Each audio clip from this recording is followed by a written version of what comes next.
après avoir consulté les scientifiques, dialogué avec les forces politiques, économiques et sociales, après avoir échangé aussi avec tous nos partenaires européens et pesé le pour et le contre, j'ai décidé qu'il fallait retrouver, à partir de vendredi, le confinement qui a stoppé le virus. Tout le territoire national est concerné, avec des adaptations pour les seuls départements et territoires d'outre-mer. Mais parce que nous avons appris des événements du printemps, ce confinement sera adapté sur 3 points principaux. Les écoles resteront ouvertes, le travail pourra continuer, les EHPAD et les maisons de retraite pourront être visitées. Quelles seront les règles de cette nouvelle étape? Et le gouvernement, demain, les détaillera lors d'une conférence de presse. Il y a d'abord ce qui ne changera pas par rapport à ce que nous avons vécu au printemps. Comme au printemps, vous pourrez sortir de chez vous uniquement pour travailler, vous rendre à un rendez-vous médical, pour porter assistance à un proche, pour faire vos courses essentielles ou prendre l'air à proximité de votre domicile. C'est donc le retour de l'attestation. Comme au printemps, les réunions privées en dehors du strict noyau familial seront donc exclues. Les rassemblements publics seront interdits et vous ne pourrez pas vous déplacer d'une région à l'autre, à l'exception des retours de vacances de la Toussaint. Et donc, il y aura une tolérance durant ce week-end de retour pour que chacune et chacun puisse revenir de son lieu de vacances, pour que les familles puissent s'organiser. Les commerces qui ont été définis au printemps comme non essentiels, les établissements recevant du public, notamment les bars et restaurants, seront fermés. Comme au printemps, le « quoi qu'il en coûte », cette réponse économique parmi les plus protectrices du monde se poursuivra. Elle sera même plus importante qu'en mars pour nos petites entreprises fermées administrativement, avec la prise en charge jusqu'à 10 000 € par mois de leurs pertes en chiffre d'affaires. Les salariés et les employeurs qui ne peuvent pas travailler continueront quant à eux à bénéficier du chômage partiel. Et nous compléterons par des mesures de trésorerie pour les charges, les loyers des prochaines semaines. Et un plan spécial sera fait pour les indépendants, les commerçants, les très petites et moyennes entreprises qui, je le sais, redoutent plus que tout les prochaines semaines. Par rapport à mars-avril, nous avons, je le disais, appris et nous avons progressé. C'est pourquoi certaines règles vont évoluer. D'abord, nos enfants ne sauraient être durablement privés d'instruction, d'éducation, de contact avec le système scolaire. Trop de conséquences, trop de dégâts, en particulier pour les plus modestes. Les crèches, les écoles, les collèges et les lycées demeureront donc ouverts avec des protocoles sanitaires renforcés.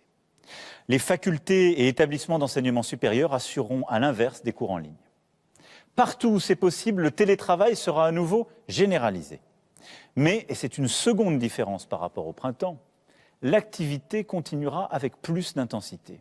Ce qui veut dire que les guichets des services publics resteront ouverts, les usines, les exploitations agricoles, les bâtiments et travaux publics continueront de fonctionner. L'économie ne doit ni s'arrêter ni s'effondrer. Je vous invite donc, dans la mesure des possibilités de chacun, à participer de cet effort en travaillant, en soutenant les entreprises aussi qui, proches de chez vous, ont innové à travers des commandes à distance, la vente à emporter ou la livraison à domicile. Le gouvernement, d'ailleurs, accompagnera les très petites et petites entreprises comme les moyennes entreprises, les artisans aussi, qui entreprendront des démarches de numérisation. Nos frontières intérieures à l'espace européen demeureront ouvertes et, sauf exception, les frontières extérieures resteront fermées. Bien évidemment, les Français de l'étranger resteront libres de regagner le territoire. Dans les ports, les aéroports, pour les déplacements internationaux, des tests rapides obligatoires seront déployés pour toutes les arrivées. Aucun voyageur ne doit pouvoir entrer sur le territoire européen sans qu'on soit certain qu'il n'est pas porteur du virus. Enfin, pour éviter que ne se nouent des drames humains que nous avons vécus au printemps, où des personnes en fin de vie se retrouvent totalement isolées, les visites en maison de retraite et en EHPAD seront cette fois autorisées dans le strict respect des règles sanitaires. Je souhaite aussi que les personnes en situation de handicap puissent bénéficier des souplesses dont elles ont besoin. Quant aux cimetières en cette période marquée par la Toussaint, ils demeureront ouverts et je veux que nous puissions continuer à enterrer dignement nos proches. Comment cette nouvelle étape va se dérouler dans le temps?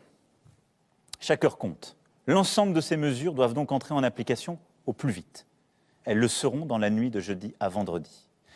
Et elles seront appliquées à minima jusqu'au 1er décembre. Dès demain, un débat suivi d'un vote se tiendra au Parlement. Dès demain, le gouvernement détaillera toutes ces mesures. Nous devons nous honorer de cette transparence et du fait que des décisions difficiles se fassent dans un cadre démocratique où toutes les oppositions peuvent s'exprimer. Dès demain également, je participerai à un Conseil européen pour coordonner les réponses sanitaires des différents pays de l'Union. Tous les 15 jours, nous ferons le point sur l'évolution de l'épidémie. Nous déciderons, le cas échéant, de mesures complémentaires. Et nous évaluerons alors si nous pouvons alléger certaines contraintes, en particulier sur les commerces. Je sais que beaucoup de commerçants espéraient ne pas fermer. Je sais que pour les commerces de centre-ville, je demande un très gros effort. Tenons-le avec beaucoup de rigueur pendant 15 jours. Si d'ici 15 jours, nous maîtrisons mieux la situation, nous pourrons alors réévaluer les choses et espérer ouvrir certains commerces, en particulier dans cette période si importante avant les fêtes de Noël. Nous verrons si nous pouvons cultiver l'espoir de célébrer en famille ce moment si précieux de Noël et des fêtes de fin d'année.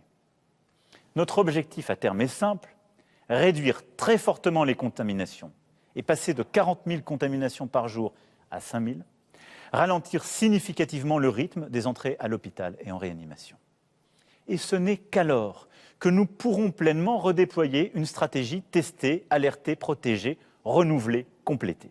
C'est pourquoi, durant ces semaines, nous allons aussi produire des efforts massifs pour mettre en place beaucoup plus de plateformes de tests à travers des innovations et une nouvelle organisation. Nous devons collectivement déployer beaucoup plus massivement l'application Tous Anti-Covid, qui sera un instrument de la sortie de cette phase de confinement. Tests en 30 minutes, meilleur traçage, isolement plus efficace des personnes positives, qui est un sujet sur lequel nous devons continuer à réfléchir. Une fois le pic épidémique passé, tous ces outils doivent nous permettre demain de tenir jusqu'au vaccin à l'été, nous disent les scientifiques.